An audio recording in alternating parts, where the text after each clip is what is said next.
Welcome to Talking Early Years, a showcase training podcast with Ellen Roberts and Gemma Carr.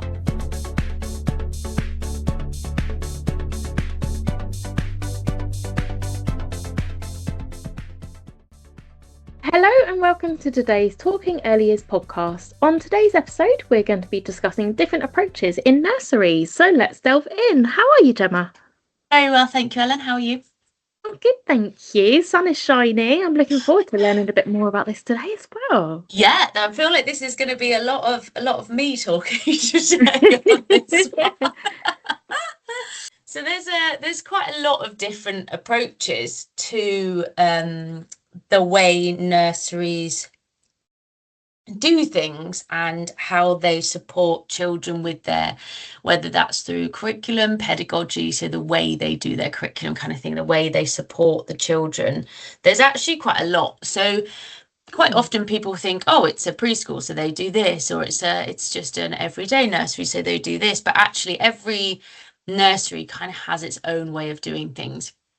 So it's kind of, we're going to look at these approaches today, but there isn't, some nurseries are hard and fast. We are Reggio Emilia setting, or some settings are actually, we do a little bit of this and a little bit of that and a little bit of this. So there isn't you have to be all or nothing. You can kind of bring in different elements from different approaches that you like and you think suits your setting and your values as a nursery. You can kind of bring those through as well. So it's not a strict way you have to be this or you have to be that. You can be a little bit of this and a little bit of that. So which is quite nice to see in different settings as well, the way that things are done. So I'm going to start with talking about the grandfather of early years, which is Frederick Froebel. So this is the Froebelian approach. So Frederick Froebel actually created kindergarten. So he was the founder of kindergartens and play, basically. And he was very nature heavy, very outdoors heavy. I actually was very lucky to go to university, which is Roehampton University, and that is where he did all of his studies. So I was on the Froebel campus, and it is still to this day voted as the most picturesque university in the UK. And it's just all rose gardens. It's absolutely gorgeous. And that's kind of what he wanted it to be for the children, is to kind of be immersed into nature as well. So often you kind of see Froebel and you go, this is this old boy, and how is he still relevant and all those kind of things. But he is absolutely still relevant. And as I say, he's the forerunner of playing children is how children learn. So that's kind of what he did, and that's what underpins everything in his theory. He also had the Froebelian gifts. So they were open-ended resources, sort of blocks, shapes, pattern making kind of designs, to sort of support children with spatial awareness, maths concepts and creativity. So again, a lot of what we're seeing today is still from Froebel. So although they may not be called the Froebelian gifts in your nursery or in setting today, they are still coming through from Froebel. Yeah, and again, that kind of imagination, pulling out the child's imagination and how they do things, and kind of those open-ended resources are still sort of what he was promoting. Is it quite a modern concept, especially things like kindergarten and that early years kind of education? If we think back to kind of, I suppose, in Victorian times, sort of 100 years ago, I don't know that it really existed. Is it quite a 20th century construct? No. So Froebel is back in the day. Like Froebel, Froebel is old. So this isn't. You don't often. So again, with theory, with a lot of theory, there isn't a huge pioneer currently coming through. Like a lot of these things, a lot of modern approaches or theories have kind of been tweaked off old school. So it's kind of pulling through. And so, as I say, Froebel is probably the oldest of the oldest, as it were, when it comes to childcare. Yeah, absolutely. That's so interesting in that it's still so relevant as well. And it makes so much sense. And I mean this in the nicest possible way as well, but that it's a man as well, because obviously in our industry it's very female dominated. What an incredible thing for a male to be so forward thinking in that sector as well. And it just goes to show that early years isn't just for females or those that identify as female, it is for everybody. No, unfortunately, in Froebel's time, it was a time when women weren't working. Women couldn't work. They didn't have a say. They didn't have a voice. That makes sense. So there is the element that was the only voice, the only voice was a male voice at that time. But equally, yes, also great that it's a man, you know, and kind of, and actually, because we're kind of talking founding fathers, unfortunately that is the saying, and that is the case for us as well. And a lot of the theories that we will also, the approaches that we'll look at are men for one reason or another. And I don't think that's I think it's a positive that they're from men, but again, we kind of have to take into that consideration that there is a time element of it. So when these were created and when these were being spoken about, women's theories and women's thoughts and women's sort of ideas on these things weren't being seen or heard. So very good point. And often done under a male pseudonym as well. Not you know, I have no idea if any of these are, but exactly. Authors and poets and things, that was quite common back then as well, so you never know. Yeah, absolutely. But I think importantly, like we say, Froebel's old school, but actually so relevant today, like so seen today, and it's an approach that's never going to go anywhere. I'm sure that most nurseries are incorporating a Froebelian approach in one way or another. So some of those could be kind of thinking about the way that you do circle time. Generally play-based learning, that's Froebel. Play-based learning is Froebel. So if that's what you're doing in your setting, then that's where it's come from. And outdoor play, again, every nursery has an outdoor environment, whether that's attached to their nursery or whether that's that they sort of walk down the road and go to their local park, or they have a space that they can use as an outdoor environment. And if you're using an outdoor environment, then that's come through Froebel. Absolutely. Probably without people realizing sometimes as well. Yeah, of course. Yeah, absolutely. And again, kindergarten, child's garden. There's a very interesting book that is still available, that's readily available, that is The Child's Work, which was one of his most famous pieces of writing, which kind of, it's not a huge book either, but that kind of documents everything. Unfortunately, there's not many pictures in it, again, because of the time scale of it. Of course. But if you want to read, that is a good read kind of on everything Froebel. So yeah. Fantastic. So how does it relate to the EYFS, especially where in 2021 there was a massive change in approach to curriculum, especially? What did it look like before? What does it look like now? Is there a bit more freedom and flexibility, or is it actually fairly similar? I personally think it's quite similar still. There are elements of it that on, if we're talking just curriculum, so they've taken out the age brackets and kind of have sort of groupings now. It's still essentially an age bracket, isn't it?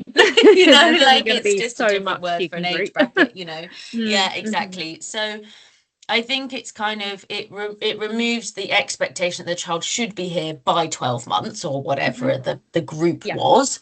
But actually, in relation to Froebel and the EYFS, it's that outdoor play, that outdoor environment, and enabling the child to have that free play time. So the EYFS is kind of those checklists. Is the child able to do these kind of things? Keeps you as a practitioner kind of on the right course. Whereas the Froebel is the how do you get to that point?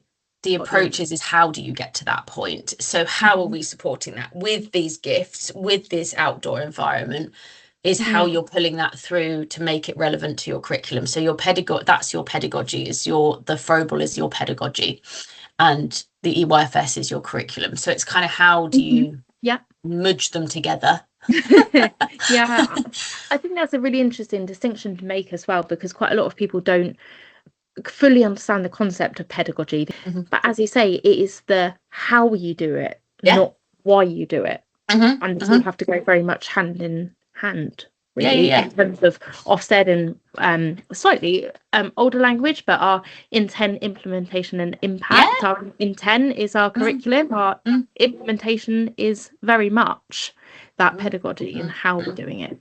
And I think a lot of, talking about the 3 I's, that is absolutely still seen again in a lot of nurseries. Although that isn't an approach, that isn't a curriculum, it is just a way of doing it. It's the way of getting, exactly.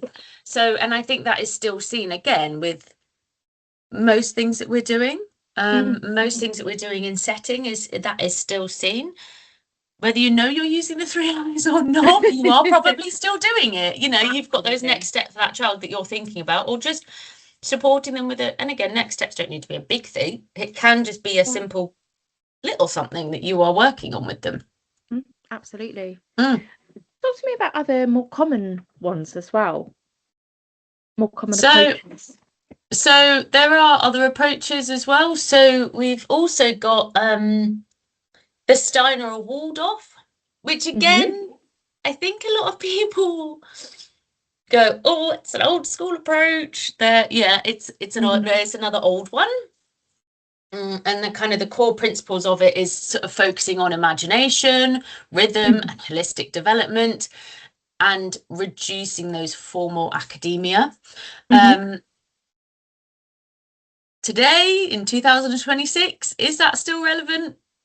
100%. Absolutely, yeah. It's all still there. It's all still happening. So that approach is kind of thinking about reducing the focus on academia and allowing the child to develop themselves.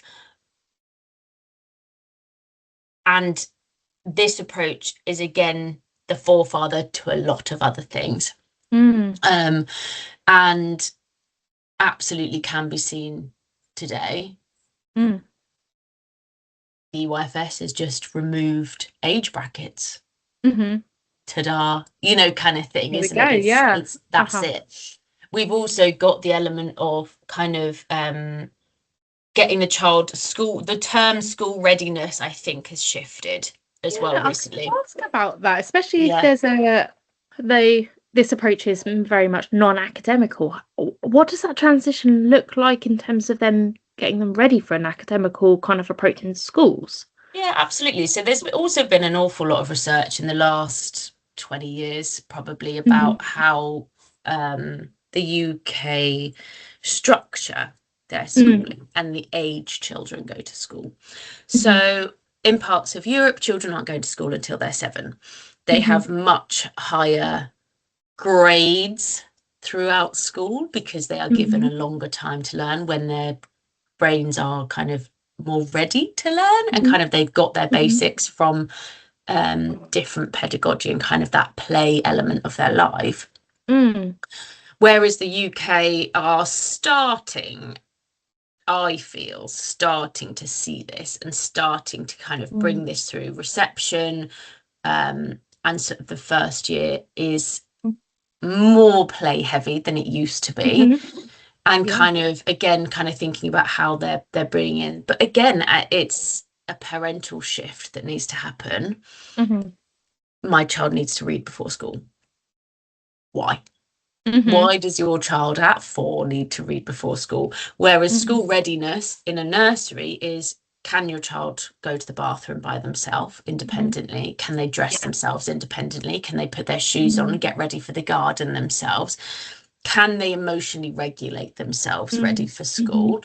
And that's actually what school readiness is kind of promoting now. We've come away from phonics as well now. So less nurseries are bringing through that phonics element, which is again that starting time for schooling and the starting of getting ready for reading and writing is that phonics element, and that's being reduced a lot more in nurseries now as well, and kind of coming away from maybe the academia side in nurseries now as well, which again comes through into that Steiner Waldorf approach.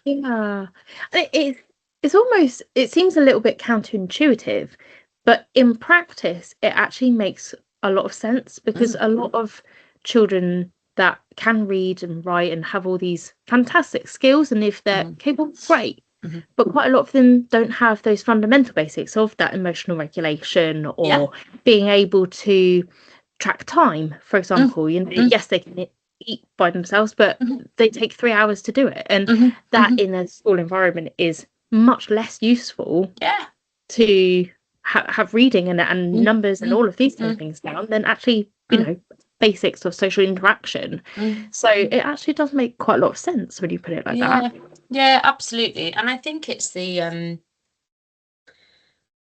there's a lot of pressure on children throughout their entire time in school, and that kind of keeping up with the Joneses. And when you go to groups and things like that, well, my child can do this and my child knows 7 different colours and all those things. And again, it's like, great.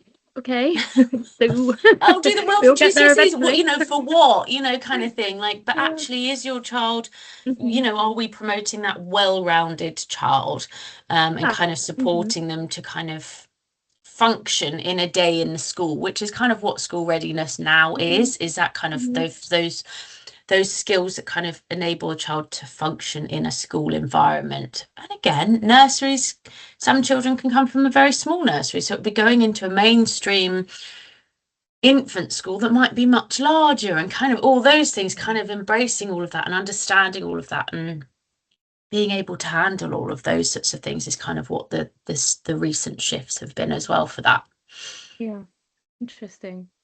So this is one that I've heard of, the curiosity approach.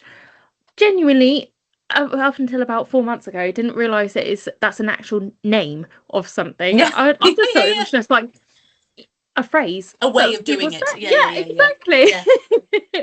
So I'm interested to learn a bit more about this one. This is a very popular one. I hear about this a lot. Yeah, so this is a very, very popular one. It's current, it's relevant, it's today, it's a new approach as well, and kind of has been coming through in the last 20 years, I think. I can't remember when it kind of officially started, and is an incorporation of different approaches, some of which we haven't touched on yet. But predominantly the curiosity approach pulls through elements from old school approaches into the modern day, right? Okay. So this is a blend of Montessori, Reggio, and your Steiner ideas. So this kind of pulls through all of those elements. So it's very heavy on loose parts play, which is loose parts is everyday objects or open-ended resources. So things that don't have sort of a sole purpose. So I always use the example that like a plastic phone can only ever be a plastic phone. However, a wooden block, a rectangular wooden block, can be a phone, it can be a bus, it can be a stamping project, it can be anything, a wooden block. So it's promoting that imagination and promoting the child's curiosity and highlighting those within a setting, highlighting those open-ended questions. What happens if we do that? You know, engaging that child's brain to go, what if, how would that do? What if we do this over there? What would happen if this happens? So it could just be, it just opens up that imagination and again encourages the child's curiosity, basically, is what it's doing. It's very on trend as well. Natural, calming environments. So again, gone of the days of fantastic plastic, I feel now, and a lot of and there is there ain't any fantastic plastic with curiosity approach. If it's fantastic plastic, it's because it's a role play object, and it's an old school phone or something, you know, sort of like the dial circular, you know, dial phones or something like that. But we're not talking those fantastic plastic toys anymore, which is very on trend. Also bringing in kind of the natural resources, calming environment, not bright colours, and that's kind of bringing in that throughout nurseries basically. So I can see pros and cons to this one. I think it very much depends on who's implementing it, because I think it would naturally be limited to the practitioner's own imagination and world awareness. But also with children, it kind of depends on a little bit of cultural capital and what they have experienced outside of that. So if they're looking at a wooden block, they don't know any different from anything leading up to that moment in time for that experience. So if they've never seen a bus, for example, they would have no idea, you know, what colour that is or what it could be. On the flip side, of course, it promotes that imaginative play and gives them a bit more scope to have creative play in their own style and start developing their own personality and interests in things. Absolutely. Without being hemmed into even gender constructs or social class or anything really, which obviously has a massive benefit. I think one thing that we have seen a lot is especially the millennial grey era of there being no colour and everything eliminated. So all colour, all plastic, all of that eliminated. But actually that's not necessary. I personally don't think. I think there needs to be a bit of a balance somewhere. And introducing them to colours and the wider world, which there are things that are designated, you know, a car is a car, you know, it has one purpose. So again, kind of a bit of a mixture perhaps. I think I have got a lot of time for curiosity approach personally, but yes, there are things in it that I go or actually why are we doing this? Instagram or reality is also an element that we kind of have to think about here. Is the aesthetics of the nursery jumping out to people and kind of their selling point, or is it actually how are we educating our educators to actually understand the curiosity approach that bit more? Does that make sense, kind of thing? And how are we kind of, and they do training programs.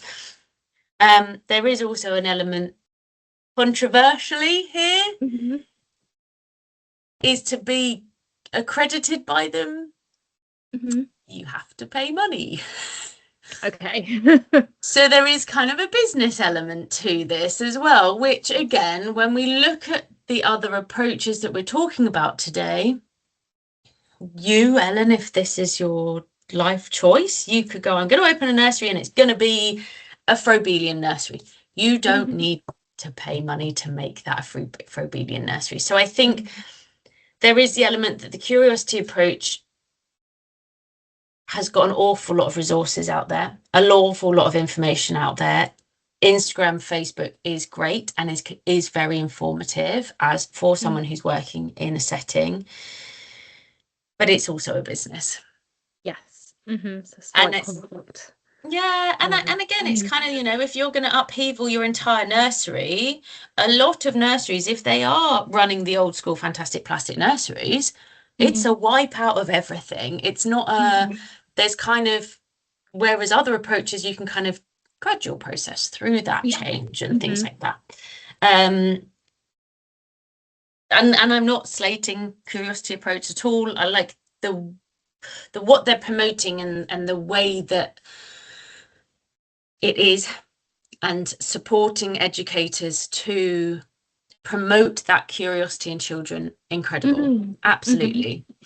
Maybe just the ways about it are a bit different for me. So you mentioned a couple of other approaches there, that it was a blend of Montessori and what was the other one you mentioned? Reggio Emilia. So one thing, so Reggio Emilia is has got, and again, I hope that when people listening to this kind of go, I love that idea, I love that idea, I love that idea, and you kind of can bring in a little bit of everything, but then one will stick with you. One, you'll go, that is my rabbit hole, that is what I want to go into, that's what I love. And Reggio Emilia is my rabbit hole. And I have got a lot of time for the Reggio Emilia approach. So background of Reggio Emilia. Reggio Emilia is actually a town in Italy. Oh, okay. Not a person. Pardon? Not a person. Not a person. So the person behind Reggio Emilia is Loris Magalusi. And male. Back onto that vein. But Reggio Emilia as a town was blitzed, flattened in a war. Okay. I can't remember off the top of my head if it was one or two, but one or the other. It was flattened in the war, and as you can imagine, a devastated town, war times. Children were playing. Children were doing what they do and playing, right? They had nothing. There was no buildings. There was, the school had been flattened. There were all resources gone, everything else. So the children were just seen playing on basically a mound of rubble, just playing with rubble and what they could find. They were playing. And Loris Magalusi went, that's it. They don't need anything. There is just that innate ability to play with anything. It doesn't, again, thinking fantastic plastic, we don't need items for children to play with. So it is that again, thinking about the curious approach and kind of where this is stemmed from, we're thinking children are capable, curious, and co-constructors of their own learning. So they have full autonomy to learn and how they're going to do it. And again, there isn't so much of a curriculum. It's that open-ended resources. So everything is open-ended and everything is natural. So everything comes from the natural environment, very heavy on the outdoors environment as well. So one other thing that I love about the Reggio Emilia approach is that it's very community heavy. Yeah. So there is a lot of priority on doing things within the community. So once this town was flattened, the community came together and helped rebuild nursery and a school and helped to kind of make resources for it. So they were kind of building things for it and giving things to the children to play with and kind of enabling that, and to kind of give back. The school would go out and give back to the community as well. So there is a heavy element of community support as well around this approach. Nice way to embed equality, diversity and inclusion in this approach as well. It very much heavily relies on that almost, in that people work together and are able and supported to do that, whatever capacity they're able to. That's a very interesting construct as well. And you can certainly see elements, as you say, that it very much pulls through into that curiosity approach, but seems a little bit more naturally occurring, perhaps, than slightly contrived or forced. Completely. It's using what you have around you. Absolutely. And it's kind of just thinking about that kind of the environment. They always say the environment is your third teacher. So you've got your first is your adults, second is the children, and the third is the space that you're working with, kind of thing. And whatever that space is you're working with, that's how you develop that. Optimize what you've got. It's just they focus an awful lot on light and dark as well, and kind of, do you remember the old school projectors with the They a lot of sort of HP. radio settings have got, yeah, HP, yeah, that's it. A lot of, and kind of there is just it's a very homely environment, Reggio settings as well. It's a very, you will walk into a Reggio setting and it's a very calm environment. It just is. And I think it's because there is that element of enabling the children to kind of just explore themselves. Yeah. And kind of enable that. They also, all Reggio settings will have what's called an atelier. So, and that's an art room, basically. So a fully stocked art room, and the children can just go in and create. And just, and again, it's just giving the children autonomy. It's just giving those children the space to do that. Yeah.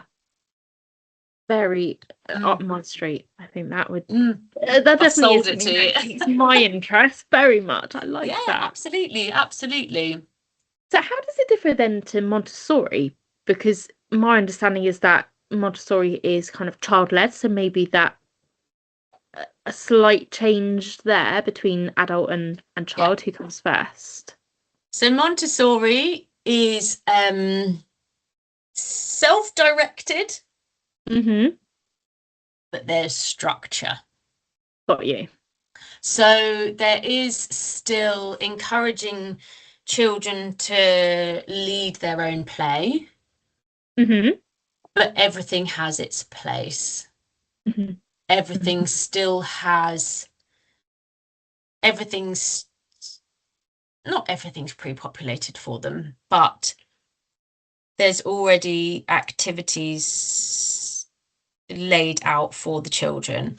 And again, this is very much still seen in a lot of nurseries, is activities pre-set up in the morning. So when a child walks in, there's things to do, kind of thing. Sure. That kind of comes through from that Montessori element. But it's still, a Montessori practitioner is managing the whole thing. Does that make sense? Whereas in Reggio, the child is managing everything. And obviously we're talking, within limits, right? Okay, so there's still the element of risk taking and all those things. There's still health and safety in the UK world.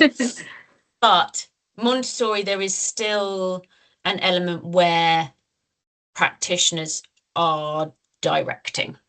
Got you. So the children have freedom to choose activities, but within boundaries that are already kind of set for them. Exactly. It's still a controlled space. Yeah. Not as chaotic as it perhaps sounds from the outset. Oh my goodness. Yeah, absolutely. So kind of those Montessori elements, kind of there is obviously a lot of benefits and kind of independence focus for the children, and they promote that. And kind of the practical skills. So again, Montessori is very practical everyday life as well. Makes sense.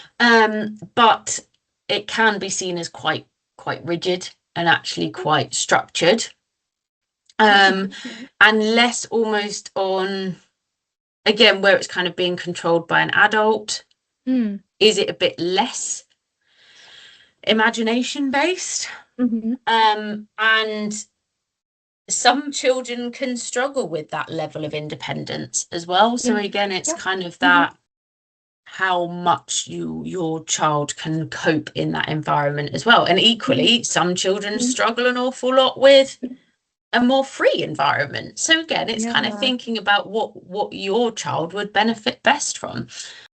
So completely different to Montessori then is a forest school or outdoor nursery. This is very much a favourite thing to explore in our team. It's very different. Even our concept of what early years is or should be in inverted commas, because it completely almost tears up the rule book a little bit. Talk to me about forest school, outdoor nursery type approach. Okay, so one thing I also am really hot on making clear is forest school in the UK is very different to original forest school in Scandinavia. Makes sense. Much So more forest, regulation, rules. it's been bubble wrapped, Yeah. right? Yeah. I can imagine. UK forest school has been bubble wrapped, as we do, you know. Okay, very much. It's a bit too radical. Yeah. And so Scandinavian forest school, original forest school, is almost the picture of kick them out the door, have a nice day, see you at tea time kind of thing. All weather, they go out, the kind of where the saying comes from, if it's not bad weather, it's bad clothing, right? Mm-hmm. And it's the element that children will go off into the woods. There isn't a confined area for them. They know their boundaries. The children understand those limits. There's an awful lot of the older children looking after the younger children as well.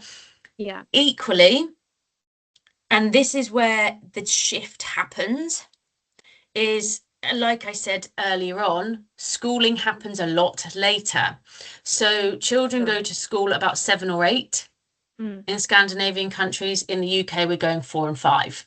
Mm-hmm. So those older children of 7 and 8 are supporting those younger children of 3, 4, 5 to risk take, to support them with their learning, to embrace that environment. Whereas the UK forest school, because there is that stop point when they go to school, there isn't that extra learning from the other children or kind of learning from their peers as much. Yeah.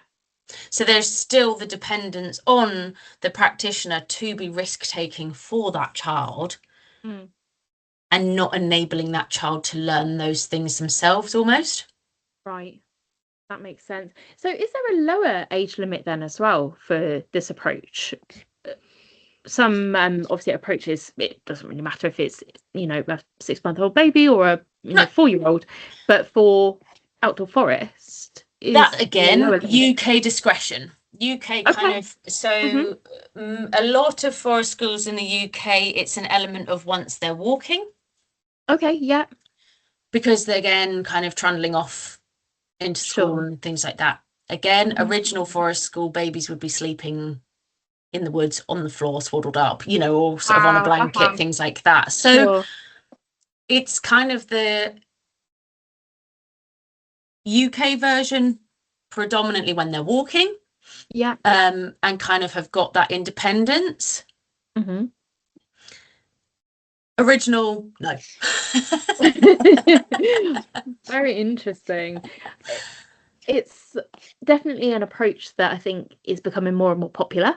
Absolutely. 20 years ago, I don't think I'd even heard of it and never seen a nursery, but now there's sort of 4, 5, 6 in our kind of local area, really.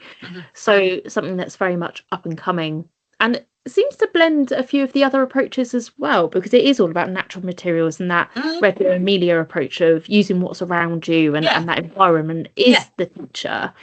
So yeah, I could see, thinking of different nurseries, I can completely see how they blend those approaches and utilize those. I think there is also an element that, in my opinion, I'm not slating nurseries that do this, but a forest school is not a corner of the garden with some stumps of wood in.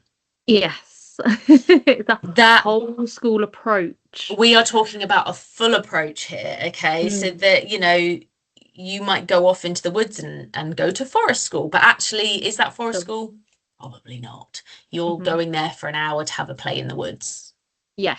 And come home kind of thing. So again, when we're talking about the forest school approach, we're talking a completely immersive day. That whole day is spent outside. Yeah. They might have a yurt or sort of a solid-ish building that they go into for tea or meals or shelter from terrible weather. But predominantly these children are outside all the time, all day long. Meals, sleeping. We're not going there for 1 hour, coming back, having lunch, and the rest of the day is playing inside. That's not a forest school. And again, with forest school, we're kind of talking, there is an accreditation, so the practitioners are forest school trained, a qualified practitioner for forest school, which again enables and supports that element of risk and giving ideas and suggestions. Do you need that to go and play in the corner of the garden? No, you don't need that to have your area of forest schooling. So again, thinking about where we're talking here is it's enabling that full environment to be forest school. Talk to me about maybe further afield then. We've got quite a lot of European approaches, which obviously naturally, UK being part of that continent. Talk to me about other further afield, further abroad. What other approaches do we see? So we've also got the theorists approach, which is from New Zealand. Okay. And this approach is not commonly seen in the UK. Oh, I like it already. But equally, at the same time, we have different things in place. We have different curriculums. We have the EYFS, right? So that limits some elements of things for us. Yeah. But equally, forest school was never a thing for us, and it has transferred over. Reggio Emilia, we're talking Italy. You know, there are approaches that have come from abroad. So actually, is it just a case of in time, this might be pulled through? But again, there are probably elements of it that we are doing in everyday setting in the UK as well.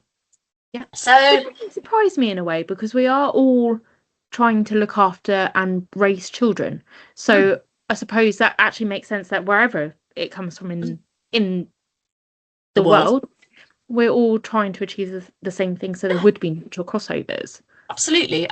And again, there are elements that there may well be a new approach in 6 years' time that takes over, and we go, oh my gosh, this is amazing, and kind of has that massive influx as well. So sure.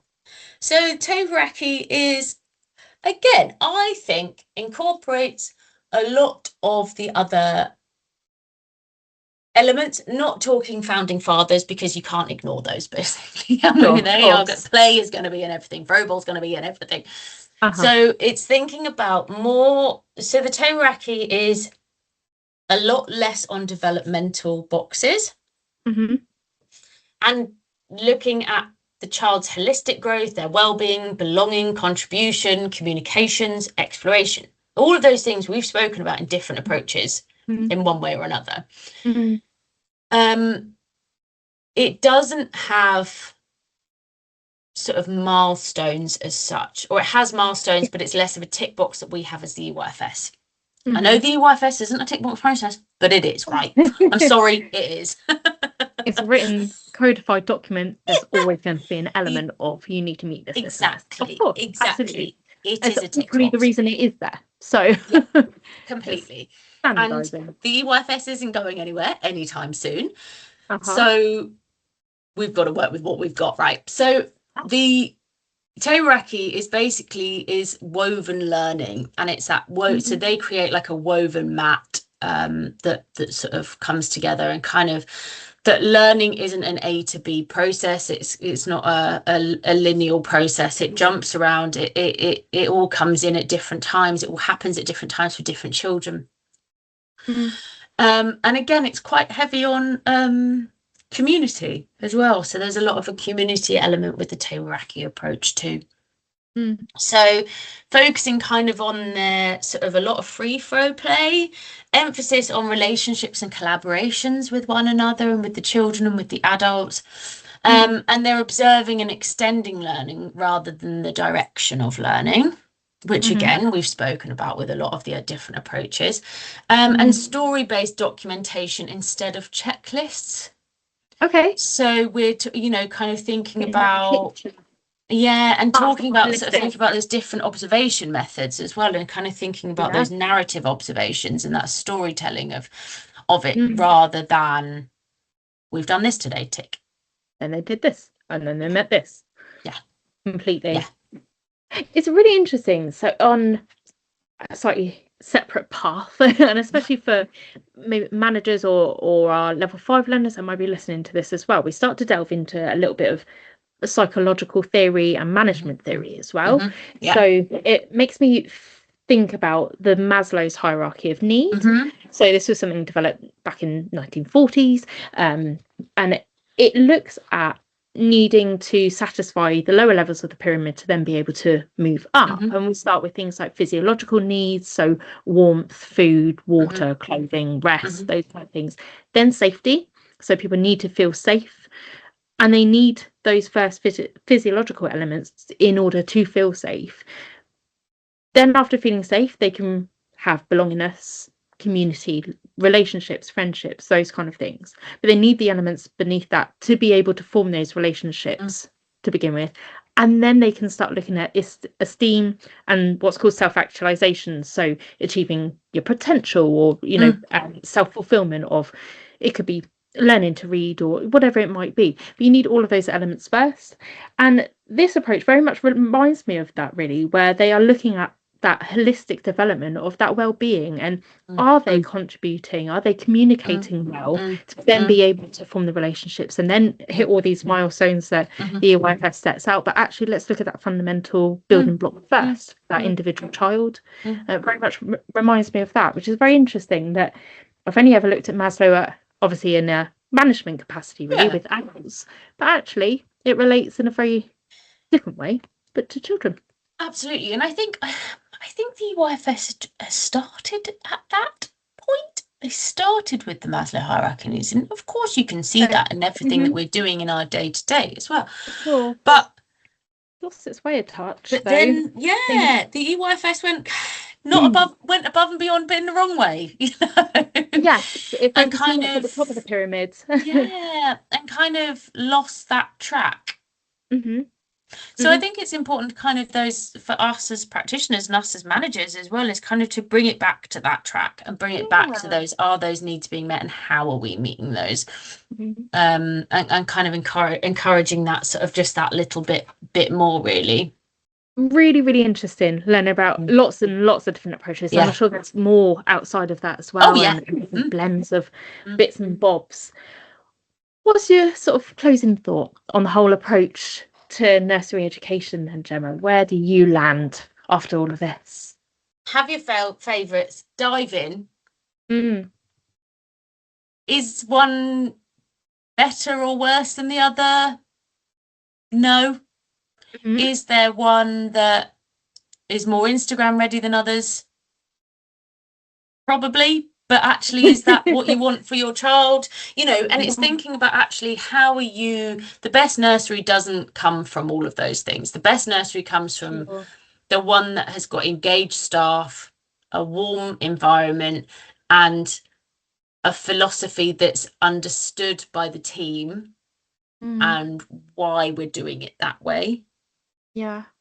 Not just because this is what we do, but why are we doing it that way, the importance of that. And again, promoting that engagement with the children and just enjoying what you do. And incorporate what bits you like from which ones, and don't incorporate the bits you don't like. I like that. I think we always say about not shoehorning things in. If it's a theory, it's a theory for a reason. It's not a procedure. And cherry picking the bits that fit your style, the children in your nursery, your area, whatever you want to do. There's no point in shoehorning it in.